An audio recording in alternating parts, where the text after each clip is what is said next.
Okay, let's try this again. I was muted the first time. Hello, good evening. Welcome to Live with Gotham Quilts. And boy, it looks really sad behind me with no quilt, but there was something fantastic there. But that is going to be next week's show. So I didn't want to spoil the surprise. So here we are. We've got a really fun project for you today. It is to banish those ugly tissue boxes that you might have all over the place. Now, I know we just got out of spring and it's coming up against fall, so you might have some allergies. You might have some need for tissue. As we say in our household, we need some tissues for our issues. But the reason that I kind of thought of this is in the shop, there is one particular desk, and anyone who sits at that desk, just without question, without doubt, has sneezing fits. It's impressive. I don't know what it is about this one particular desk, but it's a very sneezy area. So we have tissues all over the shop, which means we have need for these adorable tissue covers. Now, this project is so quick, so easy. You are going to find all different kinds of occasions and holidays to sew these up for. So I wanted to bring you this fun project.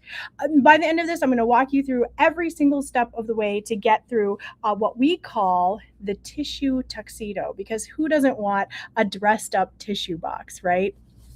And you can make it as cute, as modern, as fun, as holiday centric as you care to, whatever fabric you have around. All it takes is, I'm going to say, one fat quarter, but if you want different colors, different designs, it's really just really one fat quarter's worth of fabric will get you the entire tissue box. Now, you'll definitely want to use some different colors and different designs, and that's where the fun comes in.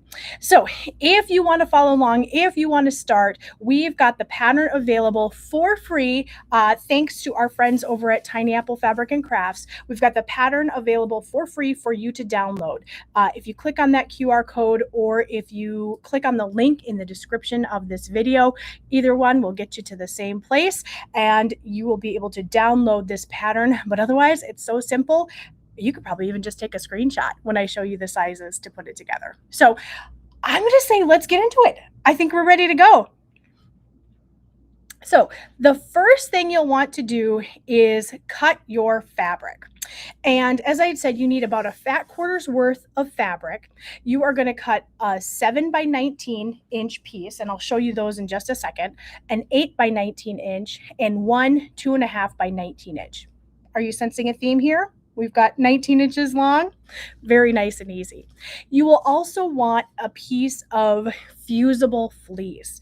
Now, a couple of things about fusible fleece. It doesn't require a whole lot of cushion or a whole lot of interfacing, because the tissue box cover, the box for the tissues, is going to provide a lot of structure. This is just to kind of give it a nice rounded appearance. So whatever fusible fleece you have, feel free to use it. We love in the shop a brand called Calidel. I would say it's tied with Moda's brand of fusible fleece.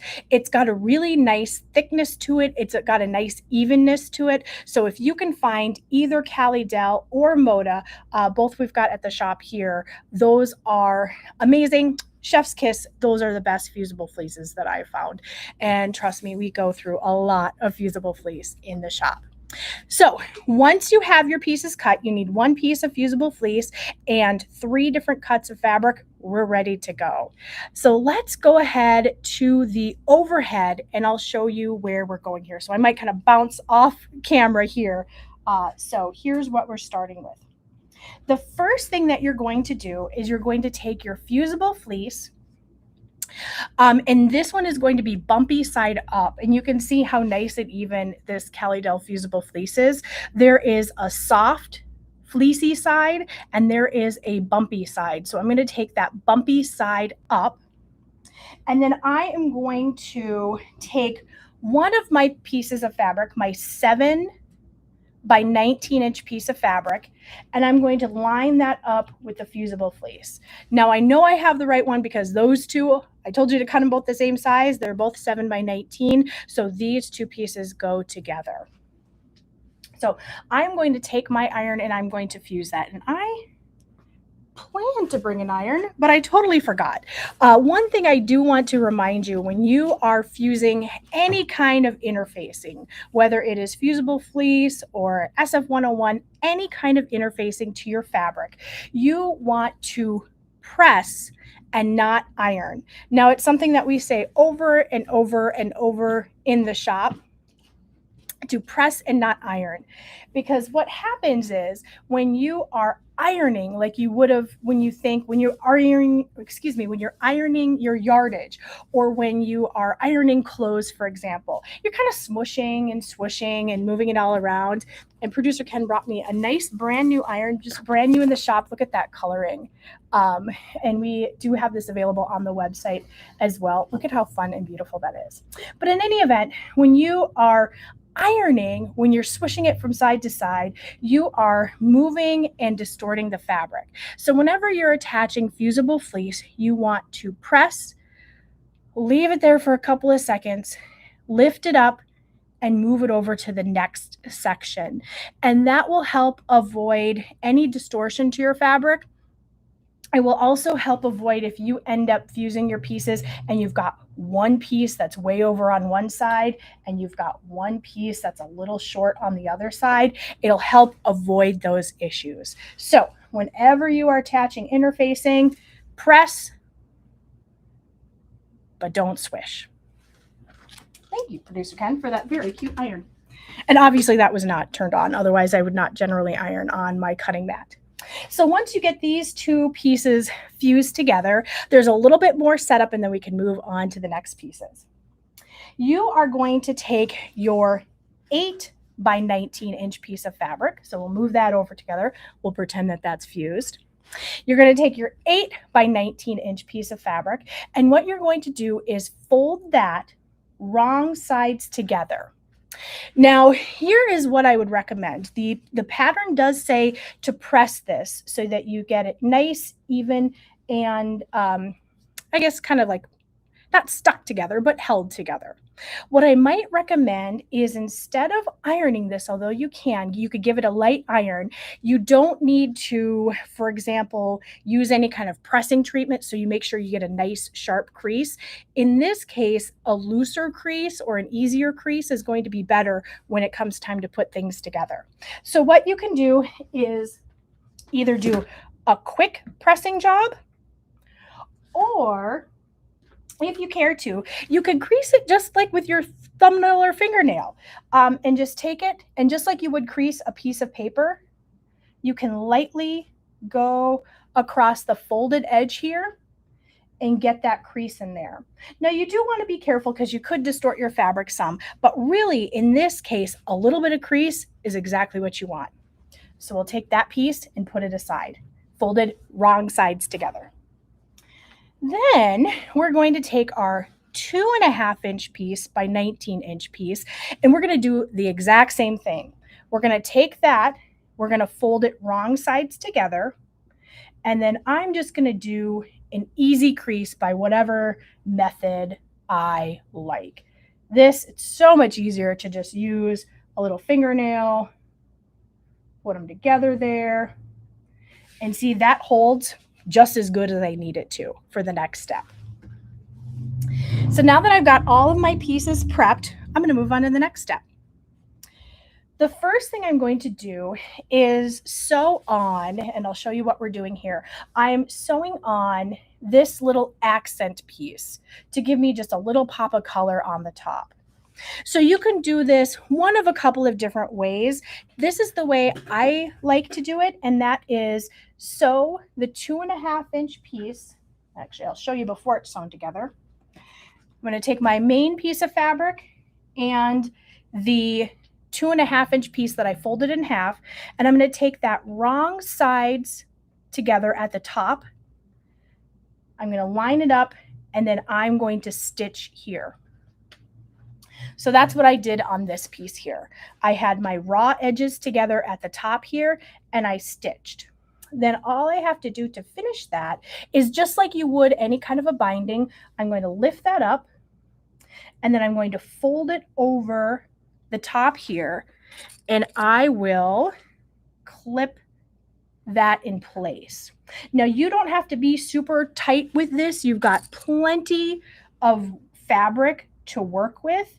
I like to keep it a little bit puffier so that I can see more of this really cute fabric. And it gives it kind of a neat, cute, puffy effect.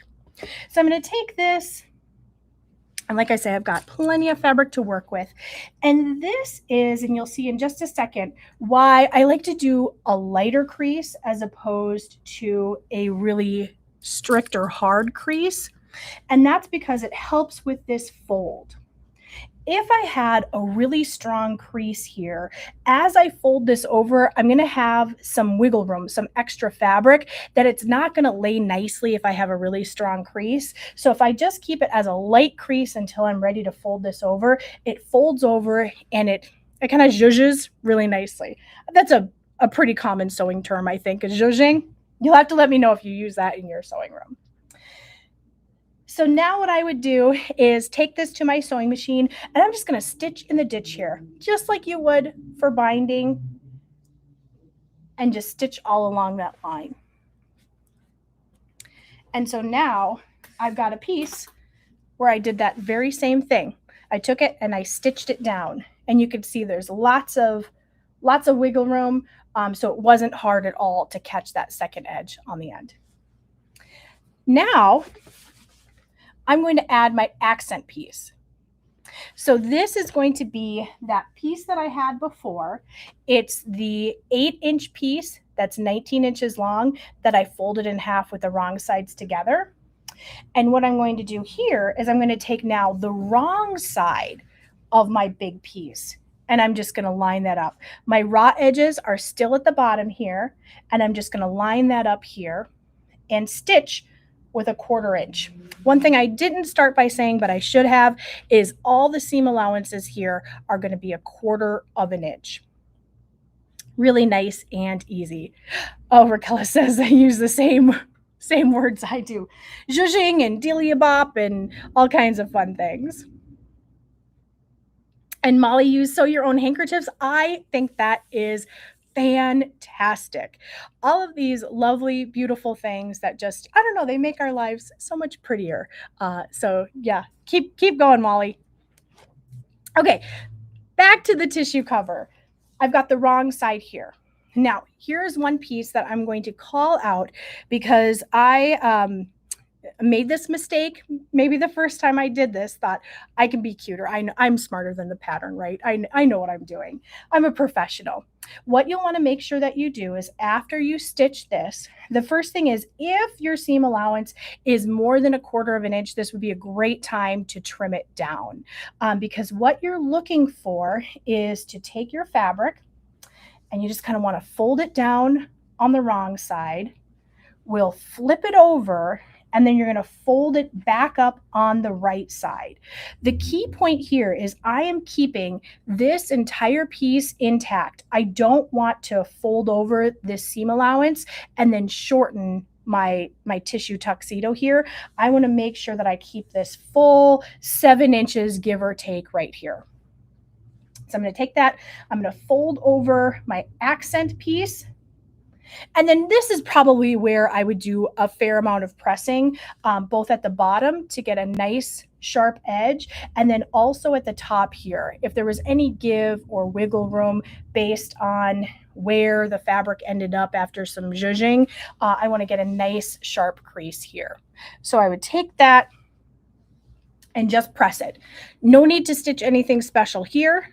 My piece is done after I press it. So after pressing, I've got this kind of nice long rectangle here. I'm going to take it and I'm going to fold it right sides together into a tube, basically, and I'm going to sew right along this edge. Now, the pieces that I would line up is you can see here, I've got the edges where my little pocket goes, my accent fabric. I want to make sure that those are matched up. And then I also want to make sure that the top and the bottom are matched up too. Everything else I can kind of judge. So I'm not generally a huge fan of pins, so I use one pin at this step, but it's going to be right there where those two little accent pieces come together and where they go together on the tissue cover. So I'm going to take that, I'm going to put a pin there to make sure that those pieces stay together. And then, to be completely candid with you, I would probably just zhuzh it at the sewing machine to make sure that the top and the bottom are even. And then I'm going to stitch along there. Same thing, 1/4 of an inch. If anything got wonky, don't worry, you can trim that off later. The tissue cover, very forgiving.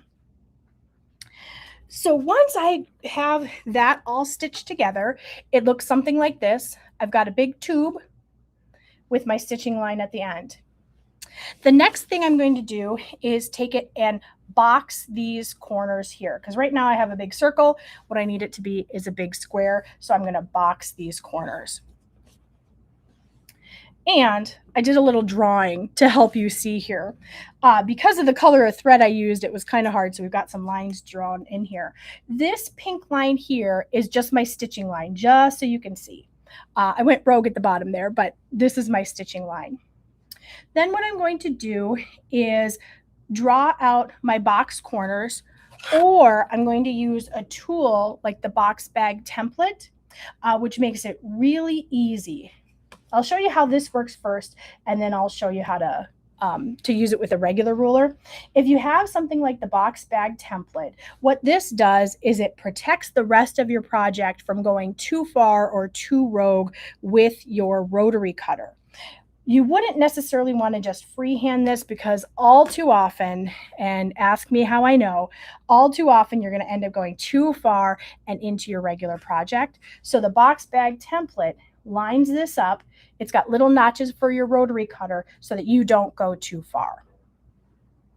If you have just a regular ruler, you are going to measure 1 3/4 inches. You're going to cut that out on both sides. So how you do that with a regular ruler is, let's see here. I'll just head over this way here. What I'm doing here is I'll do it this way so you can see. I am lining up. Can you zoom in just a little bit? We're going to zoom in so you can see this really good. I am going to line up, as you can see here, this pink line is my stitching line. I've got that on the 1 3/4 inches. You don't want to go, you don't want to measure from the edge of your fabric. You want to make sure to measure from your seam allowance there, your stitching line. So you can see here, I've got 1 3/4 inches from the bottom, or sorry, from the side, and I've got 1 3/4 inches from the bottom. So that's this line here and this line right there. Mark it, take a scissors and cut it. I'm going to do the same thing on the other side, except for because there is no stitching line, I'm just going to do 1 3/4 inches from the side and the bottom. I don't have to worry about that special measurement for the stitching line. So draw and cut it out.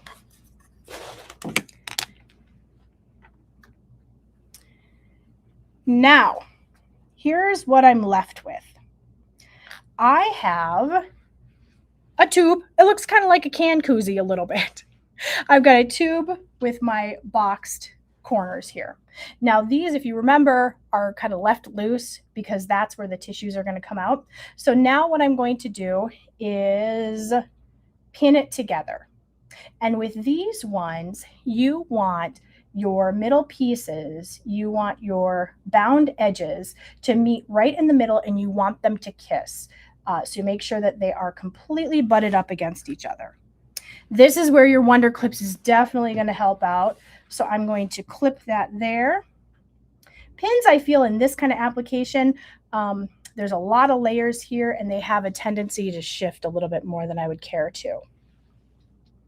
Then I'm going to flip this over to the other side, and you can see here I've got my seam. At this point in time, I've taken a minute to press it open so that these come together quite nicely, but I'm going to do the same thing over here. I'm going to put those bound edges together. I'm going to line them up right where my seam meets, and I'm going to clip them in place. So I've got one clipped and I've got two clipped. So now it's starting to look like something, isn't it? I'm going to take this to the sewing machine and I will just sew 1/4 of an inch here. Now, when you sew this side, the side with the seam, now this one's really nice and lovely because there's no seam, it's just a smooth edge.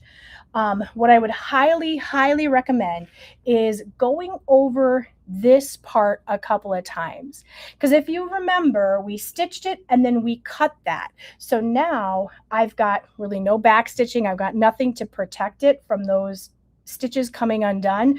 So I'm going to run over that probably a handful of times with my back stitch just to make sure that that stays put. So stitch both of those with 1/4 of an inch seam allowance. And then I end up with something like this guy. So you can probably see there, we've got a handful of stitches just to keep all that together, all that nice and neat. Now for the fun part.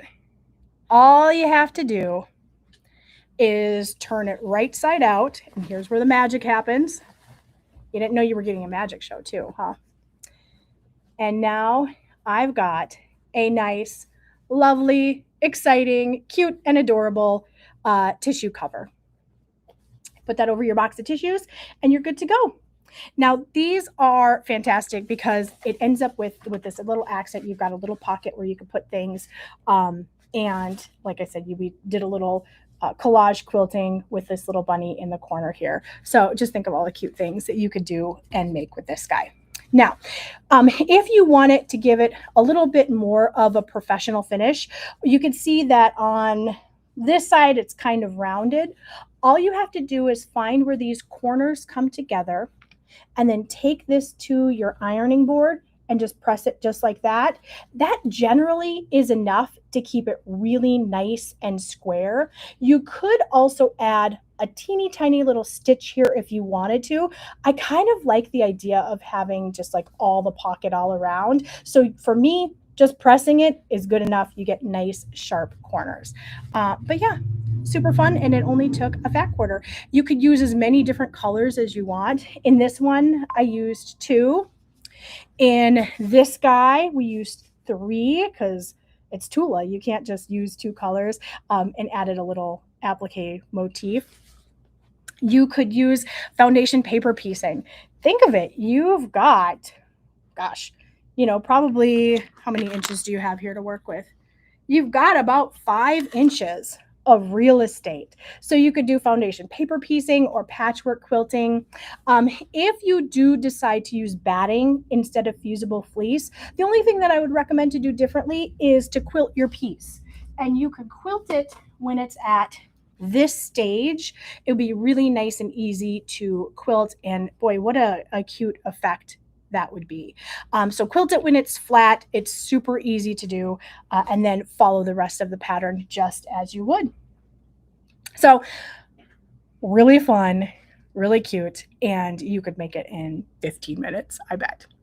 As a reminder, if you need it, if you care for it, that pattern is available for free on our website.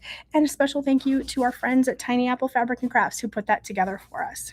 So I wasn't planning on doing this, but we did get our Tula Pink Prince Charming in. So if you have any questions on the tissue box, throw them in the chat, throw them in the comments, and we will be sure to take a look at that.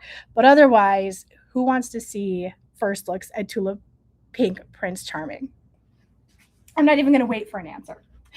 So Tula Pink Prince Charming, if you aren't aware, is a redo of a previous collection. I think it was a 2011 collection from Tula Pink. Now, Tula Pink has done a couple of these deja vus before where she takes the same prints that she's used before and does some recoloration, maybe adds a little something special to make it unique and different. So it's not going to be exactly the same as the original line. It's going to be plus. So we've got Prince Charming Plus here.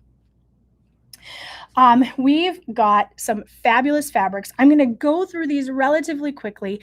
If you want more information, we did take a deeper dive when this was in pre-sales, and we talked about all the different fabulous things about this particular collection. But this one, I'm just so excited to bring it to you. Now we have, we're going to start with the collection, and then we're going to move on to some fabulous blenders. We've got the entire yardage collection, and we've got some pre-cuts of all the fabrics that you're looking at here. So scan that QR code or click the link, and that will take you to the Prince Charming Deja Vu collection on our website.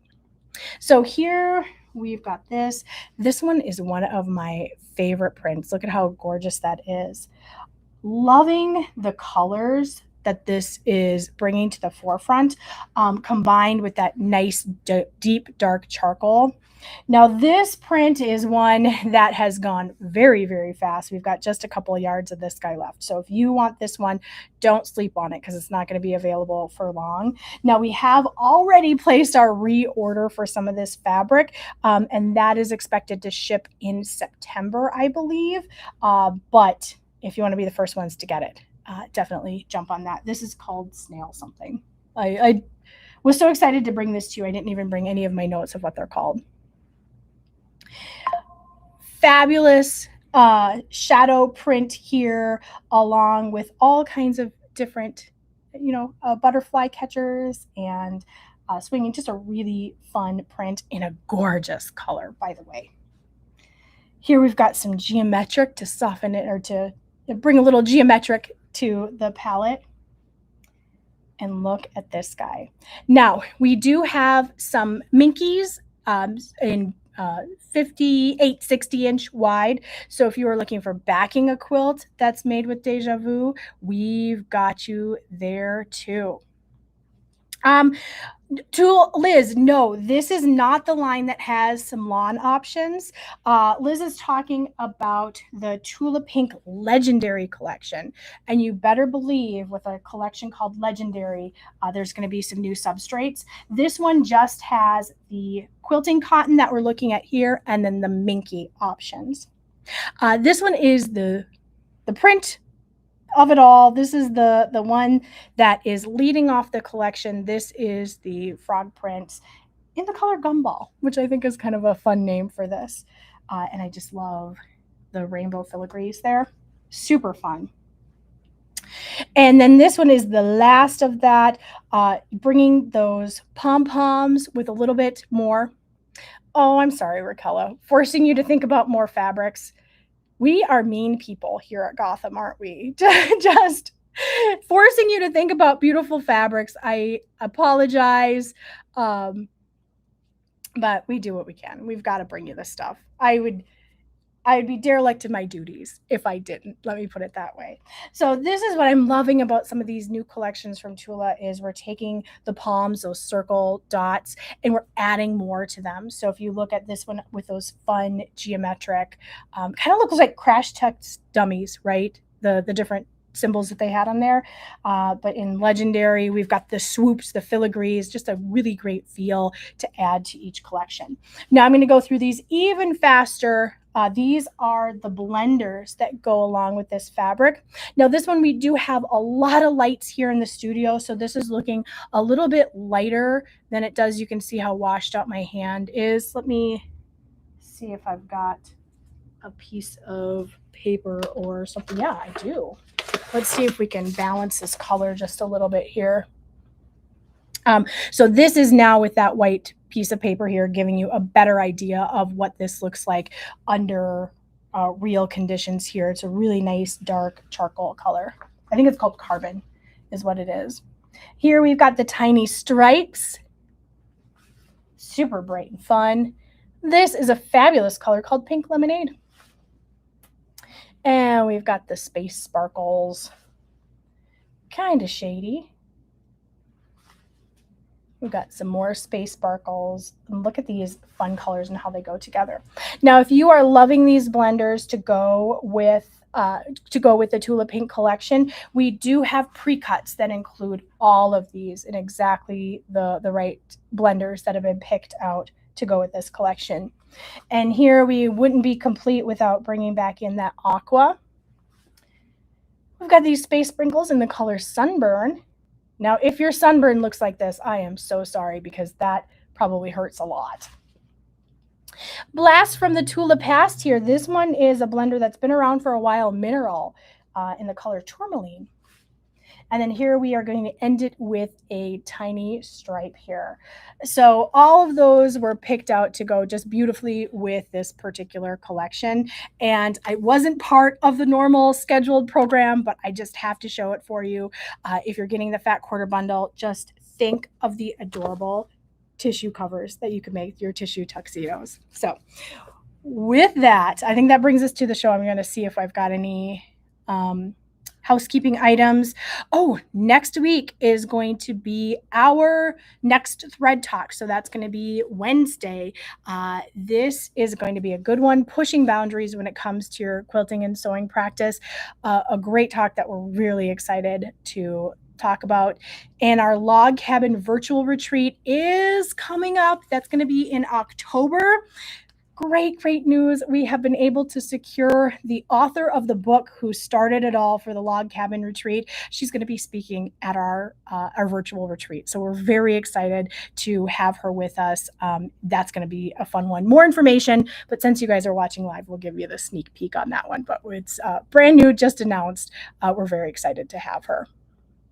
And then last but not least, the Handloom Complete Collection, the first month just shipped out. It is not too late to sign up. So if you want the beautiful, textured, lovely handloom fabric, that one just shipped out last week. It just shipped out last week, but you can still get in on the collection. We broke it up into 5 different months, so you don't have to buy the whole thing all at one time. We send you a little happy mail, and you get a fabulous pattern with each one that you can use on this. You can use it on something else, but it is designed to be fun and modern and something that really would translate well to the Handloom collection. It's a gorgeous feel. And if anybody has received theirs yet, you'll have to let me know if you love to feel it and pet it just as much as I do. So with that, I think we are at the end of the show. And Raquela, I know we are so excited too. I'm loving these virtual retreats more and more. They're just really very accessible for people who aren't local to the shop because we've got friends across the country. So we're very excited. And yes, I can't think of a better way to end the show than to remind you to please seize the opportunity. Make your tissue tuxedo, maybe with Tula, maybe with Handloom. But yes, thank you. A great way to end the show with a pun. So we will see you next week, same bat time, same bat channel. That's Tuesdays at 6:30 p.m. Eastern. We'd love to watch you live. We'd love to see you on the replay. So be sure to subscribe and like and do all the things so that you know that when we go live next time, you get to know all the cool things that are going on in the shop. So with that, we will see you next time.